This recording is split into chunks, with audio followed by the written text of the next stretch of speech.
Welcome to the scented apocalypse. Let's set the mood. You're walking through a Renaissance city. Venice, Paris, Florence. The year is 1530. The plague is a frequent guest. The rivers stink. The leather tanneries double as public toilets. And somewhere not far from you, a goat is giving birth next to a fish stall. But then, through the chaos, you smell jasmine. You turn, and there she is, a woman with a feathered fan, a satin gown, and a pearl rosary wrapped around a fragrant handkerchief. She smiles faintly, lifts the cloth to her nose, and offers you a whiff.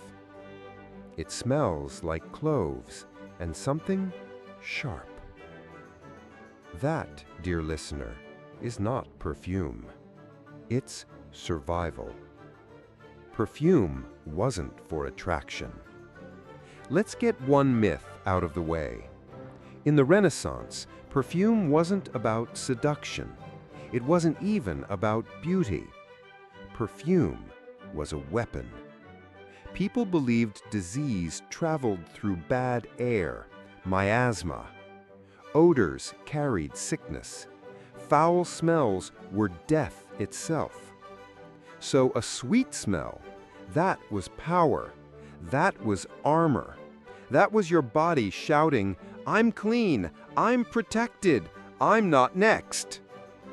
And yes, that armor was sexy.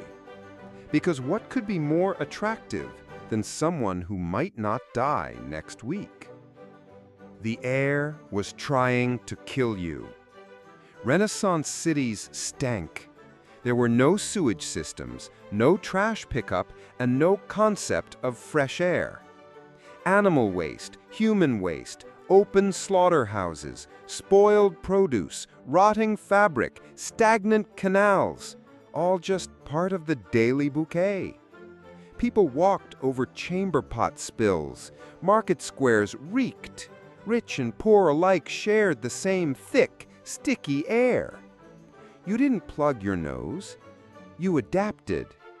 You trained yourself to sniff out danger.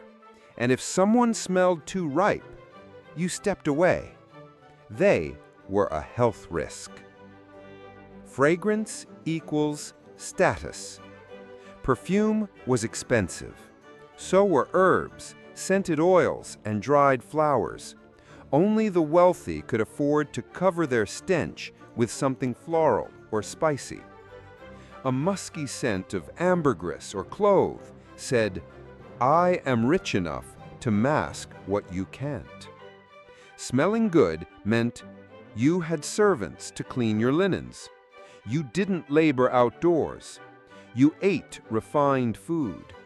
You visited the apothecary, not the street surgeon. In other words, scent was class war by the nostril. Cleanliness was risky. And here's the real kicker. People feared baths. Doctors warned that warm water opened the skin's pores, making your body vulnerable to bad air. So instead of bathing, people layered scents. They dabbed rose oil on their temples. They tied herbs into their sleeves. They clutched scented pomanders on golden chains. They even stuffed dried lavender into their wigs, bonnets, and beards. The more the city stank, the more you disguised it. And the more you disguised it, the more alluring you seemed. A whiff of romance. Imagine you're in a candlelit chamber. Two lovers meet. But instead of disrobing with desire, they each reach into silk pouches to pull out their pomanders. He offers her orange peel and sage. She offers him cinnamon and mint. It's a courtship ritual, not of love, but of protection. Their eyes meet, not with passion, but with relief. You smell clean. That was enough. The scented kiss of power. Queen Elizabeth I reportedly bathed once a month and changed her perfume often, not for pleasure. She believed scent projected royal invincibility. If she smelled pure, she was untouchable.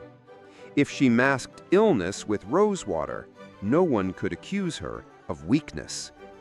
The same went for nobles, courtiers, even physicians. To smell sweet was to deny death, and that denial, it was seductive. And yet, everyone still reeked. Let's be clear. Under all those herbs and oils, everyone still smelled terrible. No toothpaste, no soap, no deodorant. Clothes were rarely washed, hair was rarely cleaned, armpits, well, no comment. Perfume didn't eliminate odor, it sat on top of it. The result was a thick human stew of musk, sweat, floral tincture, and panic. And yet, that scent, sharp, strange, and defiant, became the smell of civilization. Why that smell was sexy? It wasn't just about survival. It was about identity. Scent told people who you were, what class, what risks you took, what gods you feared. Smell became language. It replaced hygiene. It replaced attraction. It replaced trust. In a world where touch could kill and baths were dangerous, smelling slightly less awful than everyone else, that was desirable. We're just getting started, because the scented world of Renaissance Europe wasn't just about perfume. It was about blood, breath, and bizarre rituals no nose should endure. So if you're still with us and haven't passed out from the imaginary smell, gently tap that like button and let us know in the comments, where are you listening from? Are the smells better there? Section 2 will take you straight into the nose-bleeding heart of Renaissance medicine and why doctors thought rosemary could protect your soul. Stay curious, stay scented. We'll continue after a short breath.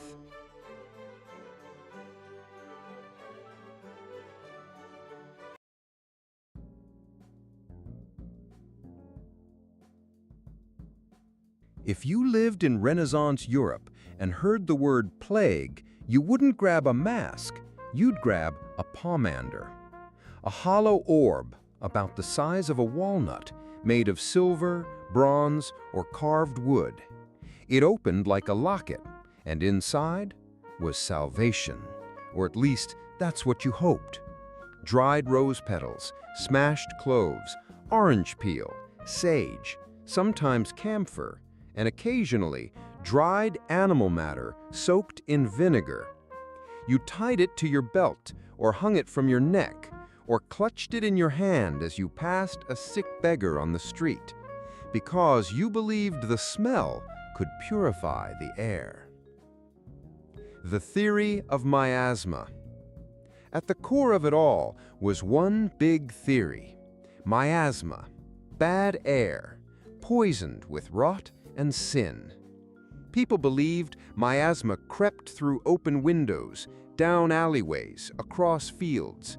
It smelled like dead bodies, rotten food, swamp water, latrines, poor people, yes, that too. And where it traveled, death followed. The cure?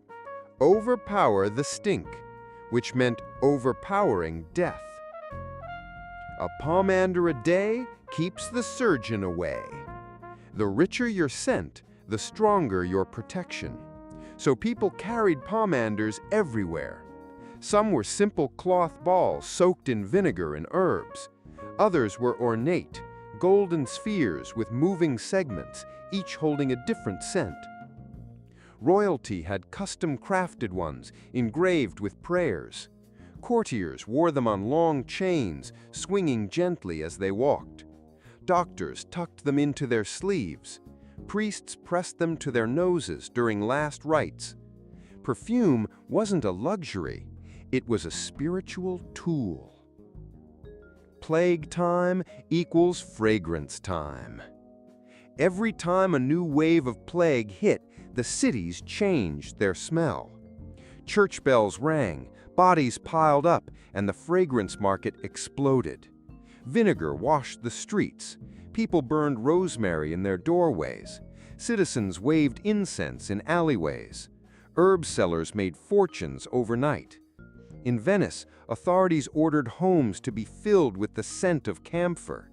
In London, citizens were advised to carry a nosegay of wormwood, sage, and angelica. In Paris, nobles flooded their estates with rosewater. If you couldn't afford a full pomander, you stuffed your sleeves with onions. It was an olfactory arms race. The gross science behind it all. Here's the irony. While people feared bathing, they would happily rub strange things on their skin. Crushed ambergris from whale intestines, civet musk from cat glands, distilled vinegar with bloodroot, paste of saffron, wine, and sheep's urine. These weren't perfumes for delight. They were meant to draw out poison through your pores. Some believed fragrant materials could trap the disease, like flypaper for death. So the smellier you were, the safer you thought you were.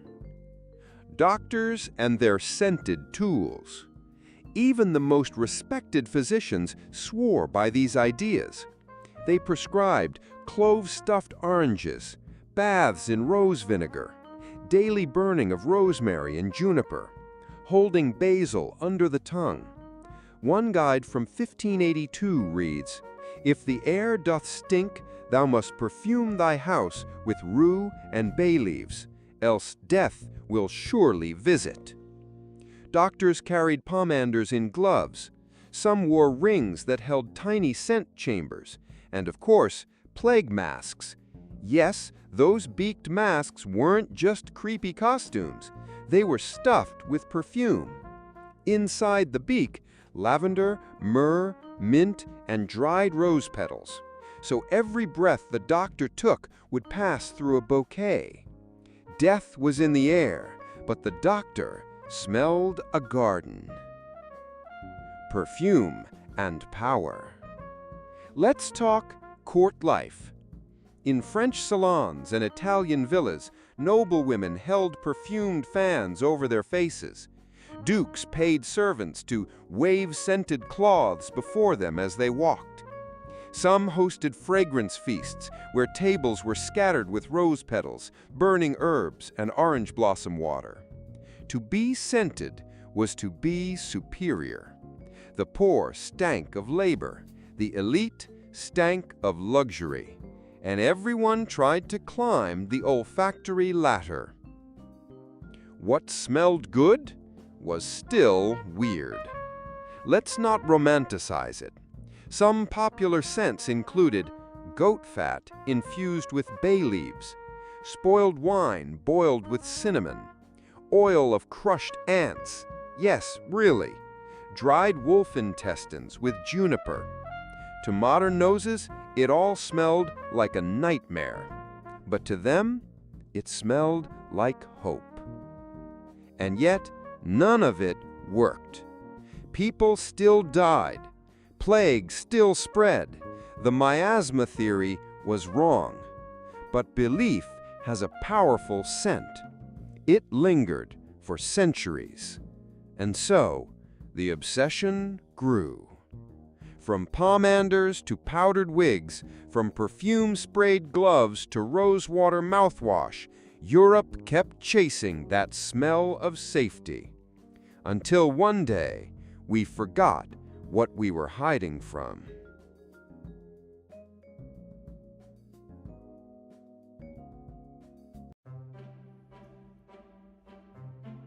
You've bathed recently. You smell like rose oil and lavender soap. Your hair is brushed. Your skin doesn't shine with sweat. Congratulations. In the 16th century, People would have assumed you were either a fraud, a witch, or hiding the pox. Because in a Renaissance Europe, smelling too clean was suspicious. There was a saying in some cities, "Only liars and foreigners smell like nothing," which meant if you didn't reek of human life, of effort, food, linen, herbs, fire, and skin, something was wrong. People believed the poor had to stink, the working class must stink. Even nobles should smell rich, not pure. Smelling like nothing, that meant you weren't part of the real world. Or worse, you were faking your station. Smell was how people judged your job, fishmonger versus priest. Mood, herbs calmed you, vinegar cleansed you. Faith, some smells were associated with piety. Health, a sweet odor could mean rot. Yes, really. If you didn't match your scent, you weren't just strange, you were untrustworthy. One Renaissance etiquette guide warned, "He who comes to supper and smells of no toil is a guest with secrets." In the 1500s, a woman in Florence was accused of sorcery, not because of spells, not because of herbs, but because her neighbors said she smelled too clean for a widow. Her linens were sweetened with linden oil. Her breath didn't reek of garlic or wine, and she carried a pomander too nice for her class. The court testimony read, "She hides something beneath the perfume. Godly women have nothing to conceal." She was fined and publicly humiliated for having the wrong smell. The church didn't help. Some preachers warned that perfumes and scented oils were tools of temptation, that smelling unnaturally clean was a sign of pride, vanity, hidden illness, even demonic influence. Because the devil, they said, could disguise rot with roses. So the more you perfumed yourself, the more people wondered what you were covering up. Soap, real soap, wasn't widely used in much of Europe until the 18th century. Before then, using too much of it meant you were wasting money, soft like a courtesan, possibly trying to impress someone you shouldn't. Especially for men, scented cleanliness meant moral danger. Bathing too often made you weak. Smelling too neutral meant you had something to prove. Which led to a strange paradox. People perfumed themselves constantly, but they didn't want to smell like they had. Perfume wasn't meant to fool, just to warn. Pomanders, oils, herb satchels, cologne waters. These weren't beauty tools, they were scented signals. They told others, "I am safe. I am rich enough not to be sick. I am married, see the rosemary. I am mourning, see the hyssop." But if the signal didn't match your station, gender, or age, you were judged. When you had to smell like what you were. If you were a baker, you should smell like yeast and flour. A butcher, meat and fat. A midwife, herbs and sweat. Only courtesans and nobility could carry rare floral oils or ambergris. Even within nobility, men were expected to wear earthy, spicy, or medicinal smells. Women, florals or religious resins like frankincense. If a man wore lavender or a woman wore musk, it could become a scandal. And yet, the quiet rebellion. Despite all the judgment, people still experimented. A teenage girl might steal drops of her mother's perfume and wear it on feast days. A merchant's wife might hide orange blossom water in her prayer pouch. A poor boy might press mint into his sleeves before seeing his sweetheart. Each time, they were saying, I want to be more than what the world expects of me. And sometimes they got away with it, because even in a world obsessed with scent conformity, smelling different meant you had a dream.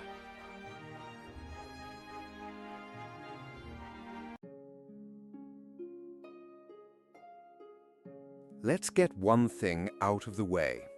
Yes, in the Renaissance Europe, body odor was often considered attractive, especially for women. The scent of natural vitality. The belief was simple and bizarre. A woman who sweated was a woman full of life, heat, and fertility. If you didn't sweat, you were too cold, too bloodless, too unnatural. Renaissance medical guides said, "The sweet labor of the body is proof of good humor and strong womanhood," which roughly translates to, if you smell a little like linen, earth, and effort, you're perfect. Clean? Then you're cold. Many people feared that bathing cooled the body too much. Too much cold, they believed, made your womb sad. Yes, you read that right. So to keep your inner fire strong, you had to sweat. And if you washed too often, you were spoiling your natural fragrance, reducing your desirability, risking infertility. Perfumes were allowed, as long as they didn't erase your essence. Romance manuals agreed. Several 16th century Italian and French romance treatises describe the ideal woman not as clean, but as earthy. One even writes, "Let her not smell like angels, but like a garden after labor." Another adds, "A woman who runs the kitchen and the heart is sweetest when she carries both scents on her dress." In other words, if she smells faintly of food, fire, fabric, and flesh, that's love. The male gaze was nose first. Upper-class men wanted lovers who were soft but not scentless, lively but not chemical, carriers of warmth and spice, not florals. They often praised the smell of sweat behind the knees, the mixture of hair oil and skin warmth, the honest perfume of shared linen. Poets would praise the odors of truth that clung to their beloveds. Cleanliness wasn't just suspicious, it was considered unnatural. Clothing that trapped the scent. Renaissance dresses weren't light. They were heavy, layered, and rarely washed. You'd wear a linen chemise underlayer, a wool or velvet outer gown, corsets, stockings, and sometimes perfumed gloves. And those fabrics would hold on to everything, which was fine because your scent was your signature. You were expected to smell like your home, your duties, your cycle, and your faith. To smell of nothing was to erase yourself. Masking without erasing. Instead of washing, people layered. They used herbal infusions dabbed at the wrists, vinegar cloths swiped under the arms, dried citrus sewn into undergarments, lavender bags hung in corset folds, and yes, rose water between the thighs. But the goal wasn't to smell like roses. It was to smell like you, improved. A better version of your own musk, not someone else's fantasy. The fireplace test. Here's something surreal. In some households, after a long day, women would stand near the hearth so their dresses would absorb wood smoke. Why? Because the scent of wood, warmth, and linen was seen as erotic. One letter from a merchant to his wife reads, "Let your robe sit by the fire, so when I return, I may taste your day upon it." That's intimate, and also inflammable. The love of sweat. but just enough. Balance was key. Too much stink, you were gross.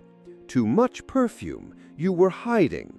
But a faint mix of skin salt, herbal oils, and warm fabric meant you were desirable.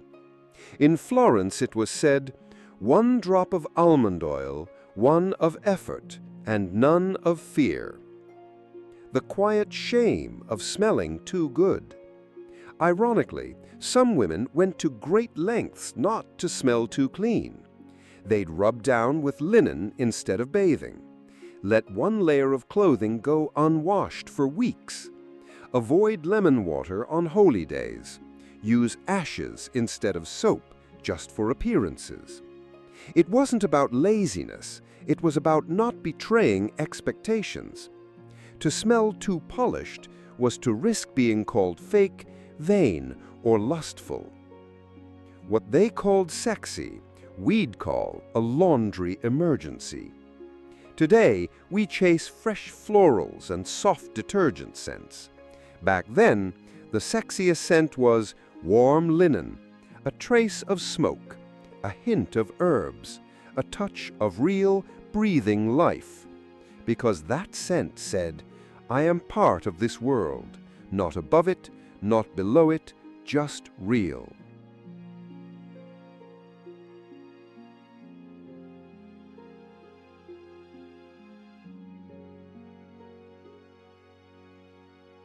The Renaissance may have celebrated sweat and spice, but that affection didn't last forever. Because eventually, even bad smells had their downfall. A nose full of change. By the early 1600s, the very scents people once praised began to turn on them. And it wasn't just about vanity. Across Europe, the smells of daily life were growing unbearable. Rotten food in hot marketplaces, streets filled with waste, both human and animal, public fountains choked with dead fish, church pews soaked with centuries of incense, oil, and sweat. It wasn't romantic anymore. It was a problem. Miasma, medicine, and panic. A new theory began to spread, miasma. The idea that bad smells didn't just offend, they caused illness. Doctors said that foul air could infect your blood, stir your humors, and carry the plague. Smells went from being personal quirks to public health threats. Suddenly, that musky romance? Dangerous. That herbal sleeve sachet? Not enough. That sweaty warmth? A symptom. Cleanliness was no longer suspicious, it was urgent. Soap's comeback tour. As panic about disease spread, people turned back to water. Soap making became a booming trade, especially in Marseille and Castile. Scented water shifted from luxury to defensive ritual.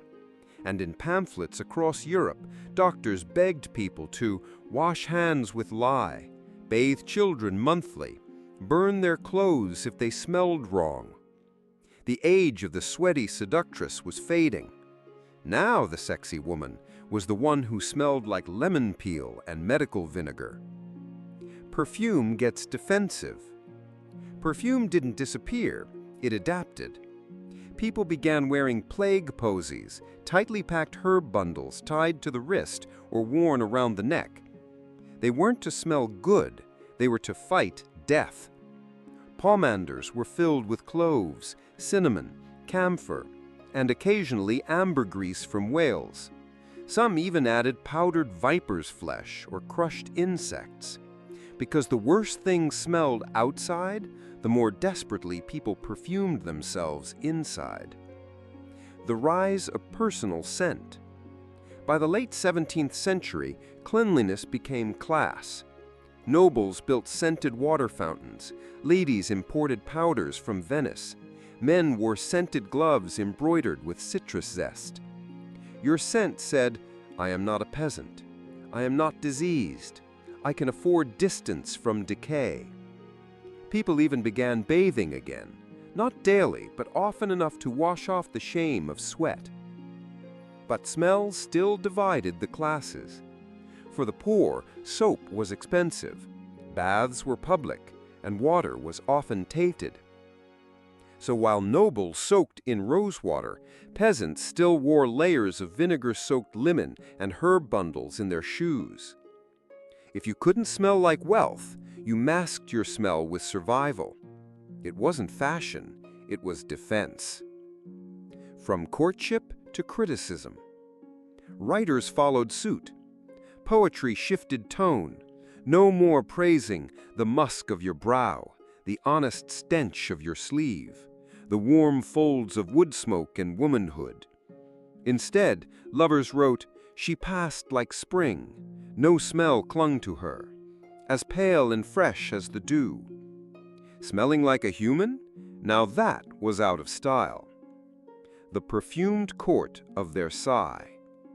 If Renaissance Florence celebrated spice and smoke, Baroque France worshipped powder and polish. Louis XIV's court became the smelliest clean place imaginable. There were perfume fountains, scented wigs, rooms where the air was infused with rosemary, violet, and orange blossom. But here's the twist. They rarely bathed, so the perfume wasn't instead of natural scent, it was to hide the rot. Even in luxury, bad smells lingered. The myth of always clean. By the 18th century, the ideal person, man or woman, didn't just smell clean, they smelled like nothing at all. Neutrality became the new elegance. But that came with paranoia. People feared their breath, their feet, their armpits, their servants, their neighbors. Clean scent wasn't empowering anymore, it was a prison. The long, scented road to now. So what do we carry today? Perfume industries still echo Renaissance formulas: rose, lavender, citrus, ambergris. We still associate smell with class, romance, cleanliness, danger. But now, we scrub ourselves daily to erase the story. Back then, they built their identities around it. Because in Renaissance Europe, your scent was your truth. And for a brief, strange, sweaty moment in history, bad smells were beautiful.